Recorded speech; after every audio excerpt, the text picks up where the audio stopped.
కృతజ్ఞుడను. ఎంత ఉపకారం చేశావయ్యా, బహుగయ్యాళి భార్యనిచ్చావు, దానివల్ల చక్కగా వైరాగ్యం వచ్చింది. ఏమీ సంసారం అనేటటువంటి విరక్తి కలిగింది. ఈశ్వరా, నాకు అనుకూలమైన భార్యనిస్తే సంసారమునందు మగ్నుడనై ఉండేవాడిని. కానీ నేనలా ఎక్కడ మగ్నుడనైపోతానో, ఎక్కడ నీకు దూరం అయిపోతానో అని నాకు గయ్యాళి భార్యనిచ్చావా, నేను నీకు సర్వదా కృతజ్ఞుడను అని ఆయన మెట్టు దిగి వెడుతున్నాడు. అవతల స్తంభం చాటి నుంచి ఇంకో ఆయన వచ్చాడు. ఈయనేదో వస్తున్నాడని ఆయన అక్కడ ఆగాడు. ఆయన వచ్చి అన్నాడు, ఈశ్వరా, నేను నీకు సర్వదా కృతజ్ఞుడను.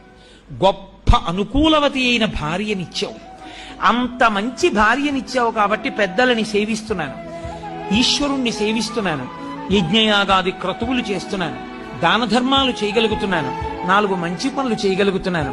అంత మంచి భార్యనిచ్చినటువంటి నీకు కృతజ్ఞుడను అన్నాడు. ఇప్పుడు ఈశ్వరుని యొక్క అనుగ్రహాన్ని పొందడానికి మేము